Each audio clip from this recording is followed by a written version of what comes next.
All right. Hello, everyone. My name is Chris Edwards. I'm one of the instruction librarians. I'm the assistant head of information literacy instruction at McDermott Library here at UTD. And this is a workshop in collaboration with the Office of Graduate Studies on finding diverse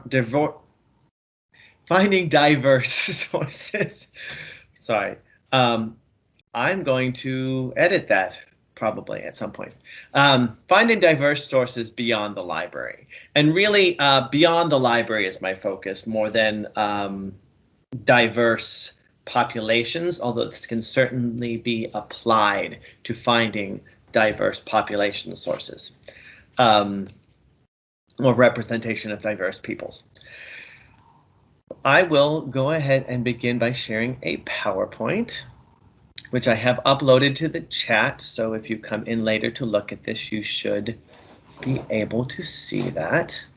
So we do live in a time when there's a lot of different places where you can get information, which is grand. But one of the side effects of that is sometimes you're not sure exactly where to go. But we do, as researchers, want to have a practice or a method of researching that makes us feel secure that we have covered the broadest part of our field in terms of number of sources and diversity of sources. So it's great to start with a library. We actually have a strong collection here at McDermott Library, but it is inevitable that some, if not all of you, will at some point exhaust what is available, and you will want to find other sources you can use. So one of the keys tricks to this is just knowing where to start. So there's two types of searches that you will use when you're looking for things beyond the library, within the library and beyond the library, and there are different tools that serve both of those needs. I'm going to speak mostly about the first set because that's what I specialize in as a librarian. But those are the structured or curated sources where things have been indexed in an orderly or regulated fashion. And these sources, like databases and archives and more formal websites, have been set up with metadata that allows you to search by known items or by specific parts of the information, like by the title of the book, by the subject that has been labeled, by the author, by the publisher's name, even down to the chapter title, sometimes down to a controlled set of keywords within that context. And then there's the internet sources, which as a librarian in the 21st century, I work not against the internet, but among and alongside the internet. And one of the things the internet actually does do better than library searches is look for things that are not presented to you in an orderly way. So these are things, and I have seen many examples of this throughout my career, but things like, I have a quote here, but I don't know what book it came out of, or I have an incomplete citation or an incorrect citation, and I need to try and find this original text. Those are the places where the internet's lack of orderly arrangement actually works in your advantage, because you can do a less orderly search, and the web technology actually looks within the full text of documents, which is not always the case in an orderly search. So just got to stick that in. Hello, Heather, how are you? Good. Sorry I'm late. I'm going from meeting to meeting. I'm familiar with that mode of life, I guess. I lost the end of my sentence. So I've just gotten started. I was doing through my presentation to be recorded, so you can catch up by watching the recording later. But we really haven't gotten that far. I was, if you're seeing the slide that I've got up right now, discussing the places where libraries excel versus the free or feral internet. And that is the difference between searches for known items and unknown items. So kind of just to define the second one, because it's by nature a little free form. I have had experiences where students have found a sentence that is quoted as coming from Vanity Fair in the 1930s, which is useful but not a complete citation, so it made it very difficult to find. And that's where you could perhaps use Google Scholar and do a search for that sentence, and it might be more likely to find you a search than if you would throw that into a library catalog. And the opposite with library catalogs or formal catalogs, which have controlled information. If you're looking for a very specific publication, you're likely to get to it more efficiently through a structured database. So that's sort of setting our scene of what we're going to be talking about. Now, I wasn't sure if I want to do this all in PowerPoint or live searching up. I'm going to switch at some point to live. Actually, let's do that now. PowerPoint's a good backup, but there's nothing like doing things live. So it's interesting that when you should be seeing the library's website at this point. Excellent. So when I say how to find things beyond the library, it might seem ironic that I'm actually suggesting you might start at the library. But stay with me here. There's a database which I really like for when people get run aground. I guess they run out of options within the things we have. And the database I usually recommend to start with is one called Worldcat. I really like a structured search more than I like a free internet search. So I like to find things that are broad and go beyond our library, but still have a recognizable structure. And Worldcat is one of those options. If I went too quickly, my way of getting there from the library's website, I went to databases, the letter W, which is all of the databases that begin with the letter W in alphabetical order, and then I scroll down to Worldcat. So what Worldcat is, it's short for World Catalog. This is sort of a consortial database built by libraries around the world, where as we acquire books and acquire publications, we put them to our catalog and we allow Worldcat, which is OCLC. Now, because I'm on the point, I cannot remember what OCLC stands for. Online catalog of libraries of something, of library collections it might be, I'm not sure. Anyway, so it's libraries all over the world with sort of collaborative catalogs. So this allows you to do a search for books and other materials in libraries all over the world. So if you're not finding the book that you want here, this would help you not only locate or identify that the book exists, but also tell you who has it. But I also wanted to point out, I'll do a demonstration in a moment, but I also wanted to point out that they have other databases on the same platform. So Article First, same idea, but now we're looking at articles from journals, which includes the journals we subscribe to, but also includes journals we don't subscribe to, which you can find these in a lot of different places, but it's a way of just going beyond that. There is Clase Periodica, which is Latin American journals. There is ERIC, which is the Education Research Information Center, ERIC. They have a search. GPO, which is government publications. Medline. Papers First, which is conference papers. And Proceedings, which is, there's a lot of overlap between proceedings and papers, but same idea. So you can use these as ways of looking across what is supposed to be the entire world, may or may not. There's no forced participation, and not all libraries participate, so it's not really the whole world, but it's darn close. So let's see, for example, I decided to pull something from my my own field of expertise, my undergraduate degrees in theaters, just as examples. You could put anything in here. So you have your keyword search. You can search for an author's name if you want to make it more specific. Search for a phrase or search for an ISBN, etc. It just depends what you're looking for. In this case, I'm doing keyword because I want to find Henry Dixie anywhere within the text. And what this will show me is they've got 180 items. 96 of them are books, 32 are internet or digital. Internet, I don't like that they use the word internet. The internet usually means that it can be accessed online. That doesn't mean you can access it online. It just means it exists online. And that's your ebooks and your audio files and things like that that are digital. Scores, sound files, visual, etc. And I'll just go ahead and open up a book real quick. And here we go. It does. I do like that it highlights where my keyword shows up. So these are an abstract of the book. This is a book about that includes discussion of Henry Dixie, and it'll give me all of the standard sort of bibliography information, who published it, when it was published, and then there is a tab that tells me who owns the book. So there's 619 libraries in the world that have recorded a record of this book, and here's where they're located. It does put Texas first, which is great, and I'll talk about that in a moment, why that is great.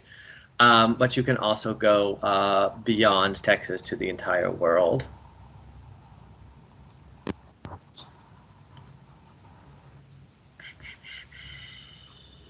I forgot what I was going to click on next. Display all libraries. That's what I was looking for. So right now, Texas at the top, but if I wanted to go further afield, looks like most of these copies are in the United States. I'm just scrolling to the bottom to see if we go out to other countries at this point. So Canada, US, Canada, 1 copy in China and 1 copy in Turkey. So this is definitely a North American source, which is not all that surprising. Henry Dixie being a famous American, 19th century American actor. Anyway. The point is not what I'm researching. The point is what I can see by searching it this way. And boy, I just lost my train of thought again. So this is really useful if you want to make sure that if we don't have a lot of books, but you want to find some books, and then you can use Interlibrary Loan or a Techshare card in order to go get those things. And you would use the same process in all of those other Worldcat searches to look for articles or for papers or whatever. So the next thing that I wanted to show, besides how Worldcat works, is what do I do with that information then? And if you are not a user of Interlibrary Loan, it is a free service that we provide. I say free, they are paid, and it does cost us money, but that money comes out of the library budget and out of library fees. So there is no point of request additional cost. If you want to stretch it like through the follow the money trail, at some point you did throw in some money for it, but not in a way that you would be able to hopefully comb out. Not that one.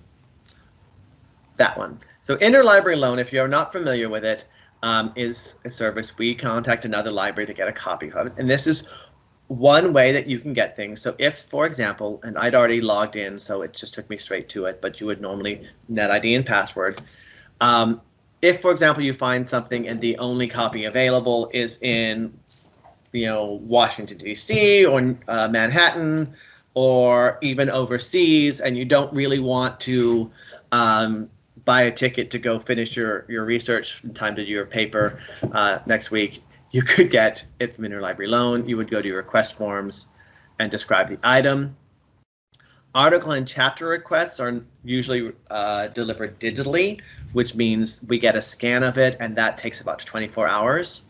Just fill in the form of what you're looking for. A book or media request that if it's not digitized or you want the entire book, it's going to have to come by mail, so you should allow up to a week for that. The other way that you can get items, for Interlibrary Loan, by the way, you don't actually have to know where it is, but if you do and you know you're not going to go there, definitely would want to use Interlibrary Loan. The other way you can get things beyond our library, if you go to our services menu, is through Techshare. There it is.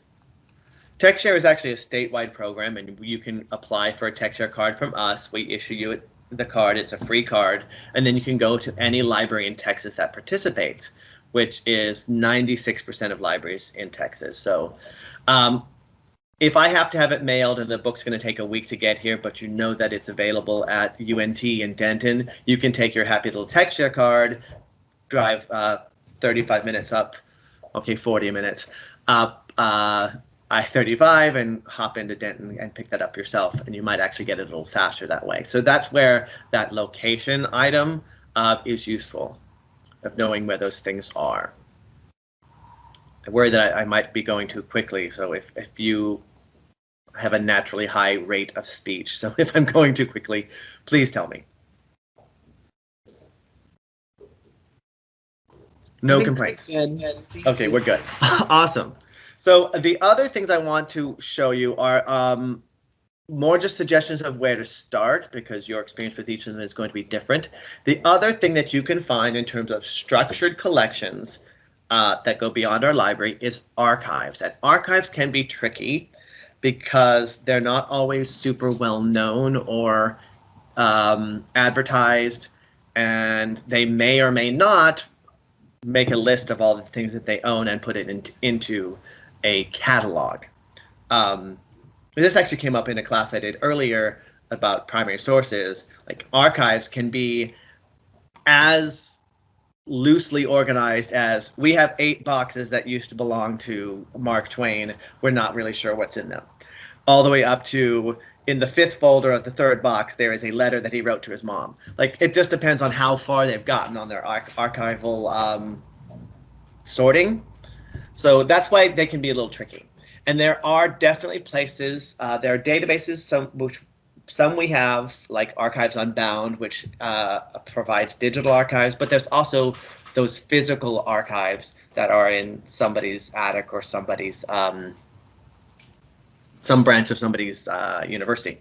And then the sources that I like, this is actually another OCLC product. It's not part of Worldcat, but it's called Archive Grid.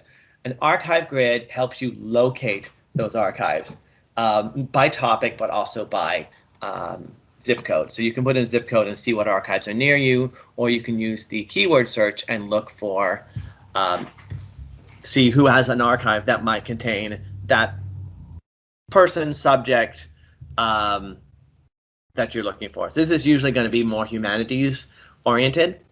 So this is where I decided Henry Dixie was a fun one to talk about.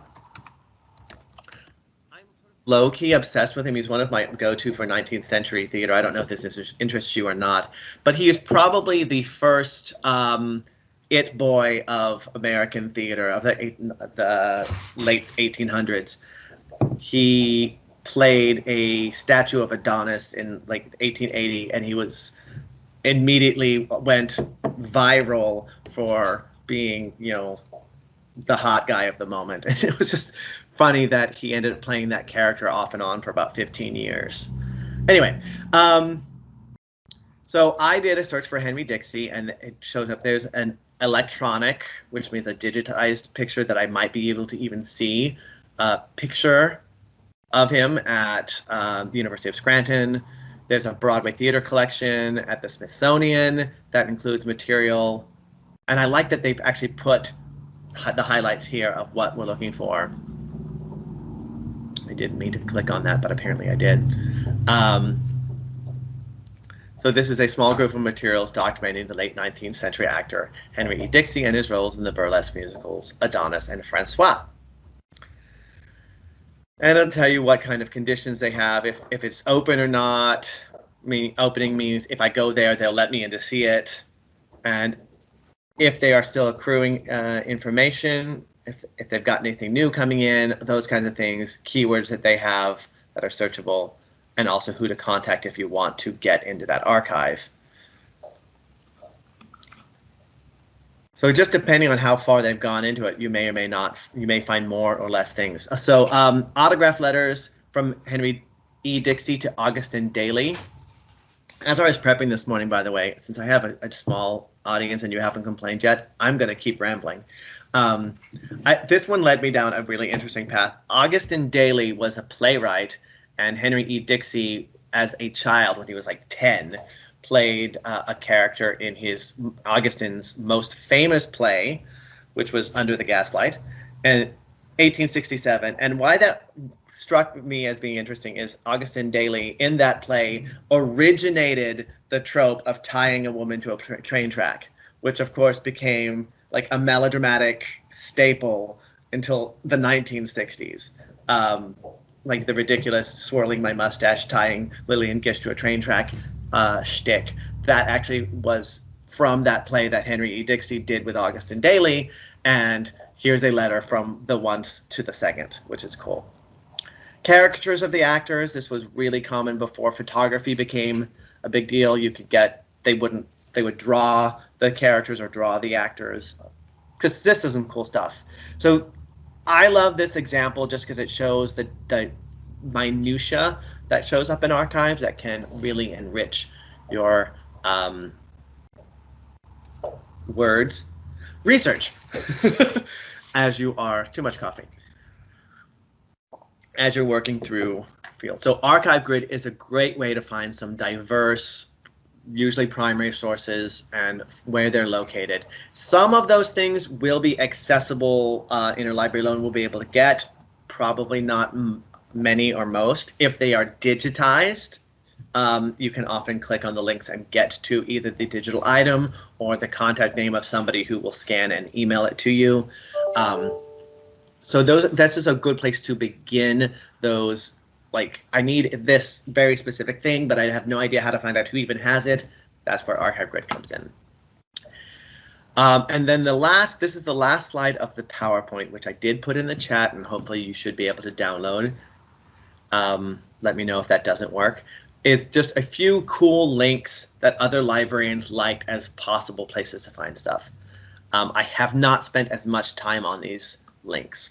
So here's one called the World Digital Library, and this is very similar to Archive Grid, except these are all items that have been digitized with you can see the image, you can see a description of it, and they're from all over the world, and a lot of, if you're looking for stuff that is definitely foreign material, there's some cool stuff in here.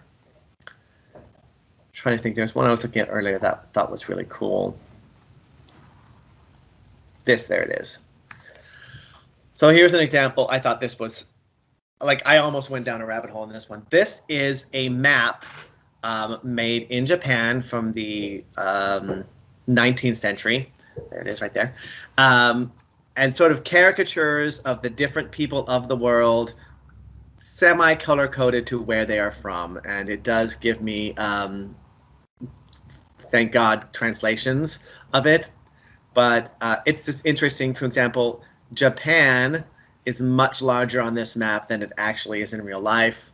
And then the descriptions are hilarious, like pygmy country, woman country, black people country.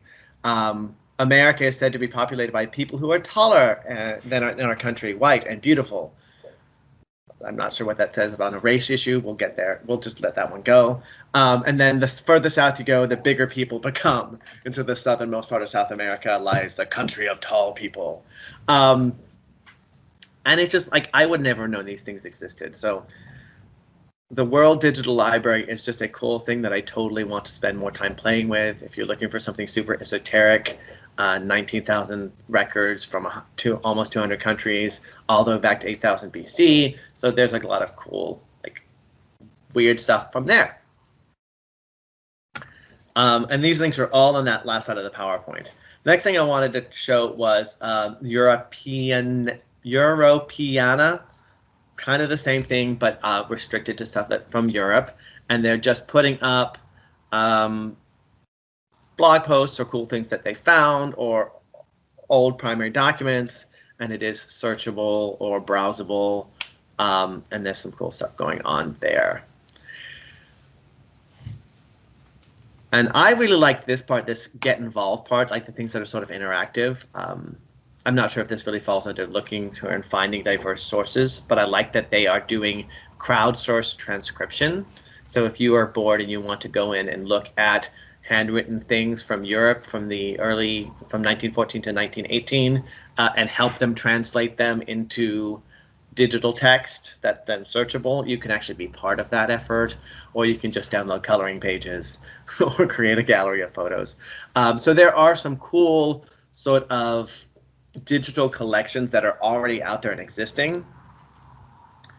Library of Congress would also be a great place to find archival material. Similar idea. So there are websites already out there to help you find archives. You don't have to try and reinvent it or spend a lot of time just trolling through Google. You can take some, what's the word? Some controlled searches or some indexed approaches to find things that might make it feel a little less chaotic as you are searching for things. Those are the things that I wanted to highlight. We are now 29 minutes into the presentation. I usually don't plan to spend the whole hour. I usually plan for about 30 minutes of material and then however many minutes of Q&A. Sherper, Sarah, Elizabeth, I am not seeing the link. Excellent question. Oh, there we go. I guess because I put it up before everybody joined us. Here is the PowerPoint, and that is the PowerPoint I started on, and it includes some of the things that I demonstrated live in screenshots, and the last slide of it has those links to the World Digital Library and Europe. I cannot say Europeana. Apparently I have a problem with like adding syllables on the ends of words I already know. So I see that while I was talking and screen sharing, which meant I couldn't see it, there are two more people joined us. So Sarah and Ping, I see that you popped in a little late. The recording is going to be put up so you can go and catch up on it, but we are now into the Q&A part. Does anybody want to ask some questions, or I can go back and redo something in possibly a slower rate? Do you have any good sources for finding photographs of like contemporary artists in the 1920s? Photographs of the artists themselves or of the art? Of the artists themselves. Because I've looked at Art Store and there aren't too many, and I was just kind of running a blank from Art Store. Yeah. The Art Store is probably going to be more pictures of their paintings or their photographs than of them. Let me see. I can't remember if it's on this page or Grove Art Online would be the other one that I would check. Okay. Yep. So that's sort of more the reference side of it. So like you go to Art Store for the images, you go to Grove Art for a biographical sketch of the artist. And there may be photographs of them in here. Can you give me a name we can test with? So it's Hannah, and then it's Hosh, which is H-O with an umlaut, C-H. I'm not going to try to do the umlaut. It'll probably figure it out. Yeah. There she is. So here is. See what we got here. So here's a biography. Some of her art. I don't see a photograph of her.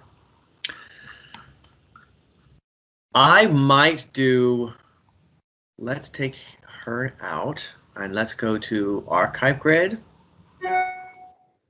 and see if we can find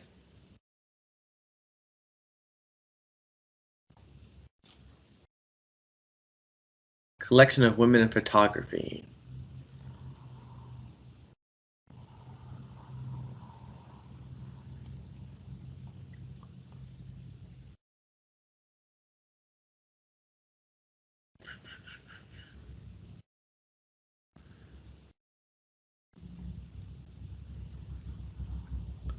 They just have a tear sheet.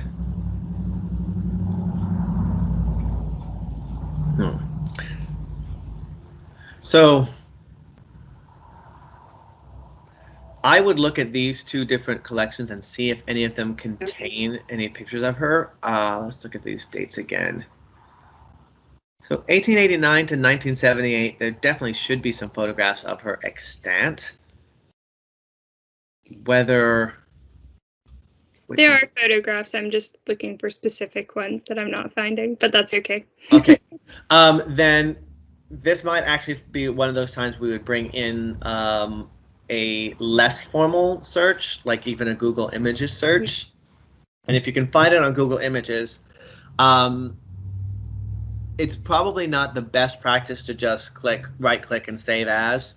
But I would use here's the picture I'm looking for, click on it and see whose website it's on, and then see if you can get it from them. Gotcha. That Thank would you. be the appropriate way to do that. Only these three archives came up in the archive thing. And really, this is just a summary of what's in there. Okay, so for that particular one, I think Google Images is probably going to be your best bet there. Okay. But see, every search is different, so you never know. All right. Did anyone else have questions? I see. Looks like Peng jumped out. Maybe he'll look at the recording later. Heather, did you have anything that you wanted to ask?